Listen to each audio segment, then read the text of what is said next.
Alright, tonight I got a relatively short video here, but I just want to record something before the weekend was over. Don't want to talk about Black Friday or anything I picked up here. I might do that in a future video. I only picked up one vinyl record for $5. And I'm going through vinyl records. I'm kind of going through vinyl record withdrawal.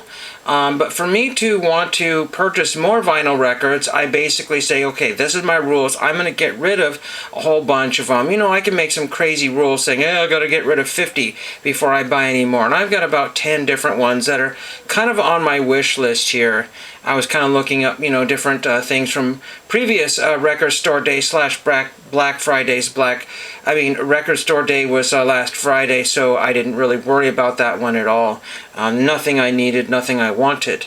There could be something, sort of, but it's not on my radar, and I don't know about it, so I don't need to have it. I just found this old video here of Morrissey dancing with the flowers and stuff like that. But anyway, it's crazy. I posted a comment a long time ago. No one has. You can like your own comment, and I said, if you know Morrissey at all, he just does his own thing. So I wrote, everyone jumped off a cliff. Morrissey jumped on a cliff. That would be just like everybody would jump off a cliff and Morrissey would jump onto the cliff. That would just be exactly like him, just do something crazy and weird like that. But anyway, I've never seen him in concert or anything, but I just wanted to point that out there. So I decided to just forego the end of the 49ers snowball or whatever it was, blowout game. Ridiculous. Lots of mistakes were made, balls were dropped, and interceptions, and all kinds of taking it back to the whole length of the field and stuff. Ridiculous. The Bills look like $1 million, and the 49ers are all banged up, so nothing I could do about that one there. I'm going to be heading off to town tomorrow, and I may drop off those records that I supposedly am getting rid of here. I don't have anything really in record-wise to show, but when I buy things like this, The Sound of Christmas Volume 2, I got to really seriously think, I'm going to want this? Am I going to listen to this? I have Christmas CDs that always get thrown in every Christmas, the Mannheim Steamroller and all that fun stuff. Do I really want to add this to it? Maybe, and maybe not. But again, this was just, for a YouTube video. Do I need to keep this? Perhaps not. I found a place where I can kind of deposit these, and they will put them directly out on the sales floor without any other shenanigans. Most of them, unless there's something super ridiculous, they might research that. But and they put them facing this way so you can actually see them. All the other stores do this kind of malarkey here. I was like, well, what the heck is that? I don't know if I have Morrissey or if I have Throw It on the Floor for all to see. Just stupid. So that might be going out here. And as much as I like Pete Fountain, I only paid like $3 for $1 for this one here. I don't know. We shall see. It's got a few scuffs and scratches. I gotta look and see if it's warped or not. And it's actually double LP. I try to listen to everything, frontwards and backwards before I get rid of it. But we shall see. I don't know. I liked Pete Fountain on the Lawrence Welk show, but I don't know. I'm just not a huge clarinet fan other than the guy on Cheers, and he was a jerk when I tried to write to him. He said, no, go away, leave me alone, no. And it was one of those stories. The website was not correct, and I said, the address on the website is invalid, or says it's invalid. Do you think I could get an updated address? And he said, no, absolutely not, or something like that. And it was just very terse email, so forget that one there. So, even if you play clarinet, you might not be a nice person. But there's all the track listing there in case you care. This thing has a few dollars of value. What's crazy is that there's lots of records on Discogs, the website Discogs, that are anywhere between 10 cents and $2. And then all you have to pay is the $6 to $10 shipping on it. So every record virtually is a $10 LP anymore, regardless of what you initially put into it.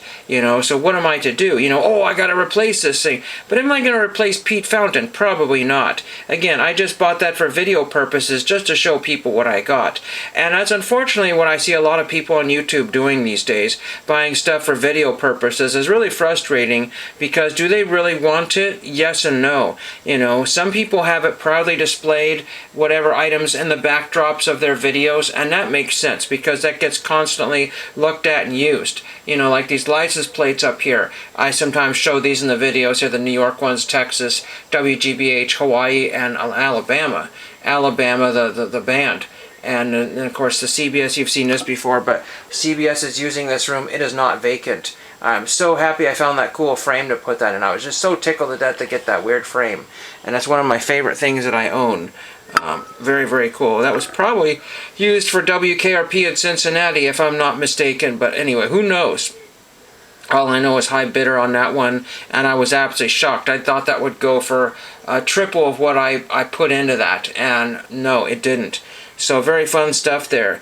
But how do you parcel out a record collection if you want to keep everything? You know, essentially I have learned a lot in the last year. In the last 2 years I've learned a lot. I even joined Discogs recently. I mean, rejoined Discogs. I had it before, and then I had bought a couple things on it, and then I had forgotten. I got to make sure I keep it up to date here, because otherwise they, you know, say your password is invalid to start all over, and it's not fun. I was able to use a different, you know, email, and that way got me going into that one there. So, but again, I'm putting things in on these in the kind of record crates. I don't have any actual record crates. I have things that were the size of record crates, you know, the Harry and David box, and then two other crates that I picked up years ago. And unfortunately, I cannot pick up any other record crates because they're very expensive. The Chinese ones are like 20 bucks or more.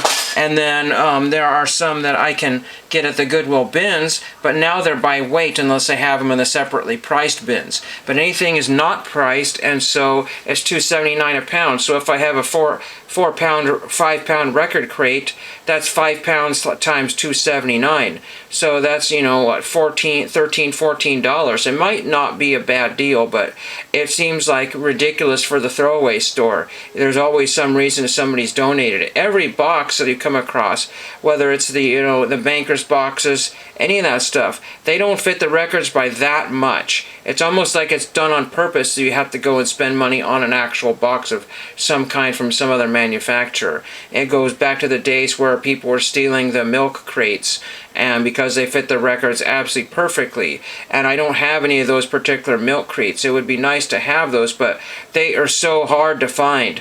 You can't, yeah, every time I find them, they're always the wrong sized ones. You know, just nothing I can do about that. And I don't have room for those. I would like to get everything onto my 2 sets of shelves. If I so choose to, I could show those at the end of the video. We shall see. But hopefully I will get a bunch of records pulled out. There's another one I'm looking for, but again, when I moved my records to this particular spot here, things got out of order, so I can't find a Zeppelin that I thought I had, can't find another country record that I thought I had. I may have already donated it. We shall see. I don't know. But again, I'm up to about 8 records that are on the way out, and as I said, I kind of wanted to get rid of 50. One of the things I have to do, you know, the YouTube groups are getting a little on the stale side here in some instances, you know, show stuff and complain about all the big wigs, you know, doing this, and oh, did you see so-and-so's video, they did this, and some guy opened up a pack, and I'm guilty of all that stuff, you know, talking about the guys that, you know, ripped the tobacco card in half, and the other people that opened up a box of, you know, 1980 tops, and turns out that they got like $10 worth of cards and $700 in a waste. If I had $7 to spend on my vinyl record collection with no stipulation, I could really upgrade my collection by a lot, because I'm a $5 and $15, $20 record person. So I could get, you know, I mean, if you just put your mind to it, you could get exactly what you wanted. But unfortunately, some of the LPs I'm looking at, or 12 inches, are upwards of like $200 or $300, and there's like no way in heck. You know, every time I find one that's in my price range, I peel it off, and these do not get replaced. It would be like Fleetwood Mac Rumors gets replaced all the time. But these ones here, I'm like the only person that buys the only copy available on eBay/Discogs in the United States. There's other vendors outside in Japan and Europe and Germany and the UK and stuff like that, but I do not want to buy those because that's triple the cost, you know. It could be $40, $50 for shipping plus $20 for the LP, so that's like 70 bucks. And I can't be doing that. Can't and I shan't be doing that. But again, one of the reasons I mentioned being in kind of a rut, it used to have silly little videos that people would post every once in a while. I mean, I was joking about people eating cereal and stuff, but those ended up on the YouTube Shorts, and I don't really like YouTube Shorts because a number of times I click on the YouTube Shorts and it jumps me to the next one. And I'm like, I didn't want that next one. It could be theoretically inappropriate or something I did not want to watch at all. All I want to see is a video and then not have it go back and back and back and back and all this little stuff. And a lot of people don't necessarily respond to the YouTube Shorts. They just use it as a way to gain channel views, and I don't really care about channel views. If channel views is what you love, then channel views is what you shall receive. Just from Star Wars, where Han Solo was all about the gold and didn't care about anybody else. And eventually he started to care. But, do something silly on your videos. Every once in a while, I think I did a video years ago of me vacuuming and cleaning the living room. And then I sped it up with some rock music and I was zooming around the room. You never know. It could surprise me, I could put on some glasses and start dancing around with flowers. You just never know. It's not something I'm probably going to do.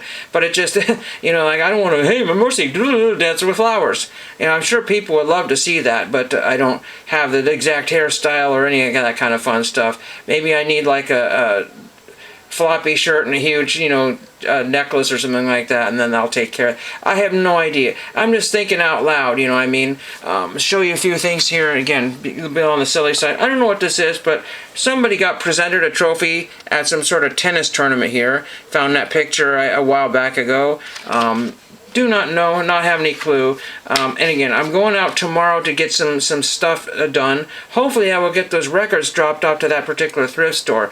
Mainly the reason why I'm taking them to this particular thrift store is so that Goodwill doesn't get them, because they disappear, go behind the scenes, and probably end up on some, Goodwill, site, which I do not want. And like I said, this thrift store, they display them properly.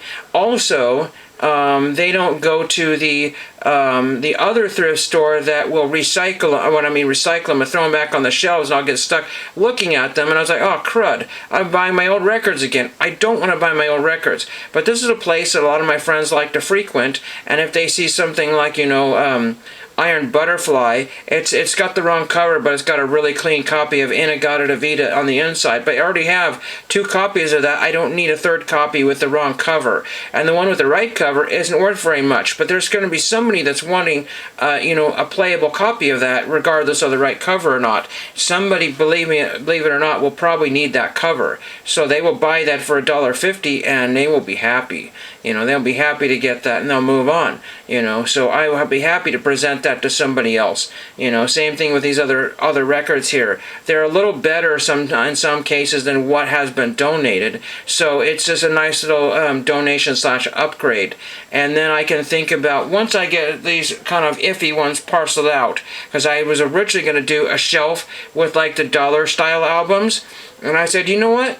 It's not fair for me to basically ruin my collection and basically, dismiss what I want for these lousy records, things that I will never play. The electronic music, I keep playing that over and over again. I really enjoy that stuff. I don't play all the albums, but I do play certain ones over and over. I keep them in my rotation, and I enjoy getting those, so more of those will be gotten. And I like to investigate some of those dollar-style ones through the Discogs here before, the land of crazy and expensive gets, at 73 cents for a letter, soon to be more, and it's like 57 cents or something ridiculous to mail a postcard. I haven't been doing any postcard mailing because California owes me over 100 postmark cancels. Stupidest thing ever. I do want to show this here because I'm going to show somebody tomorrow this kind of collection here. These are some interesting cards that I picked up over the years, and I'm just going to take these just to show off here. Spoiler alert.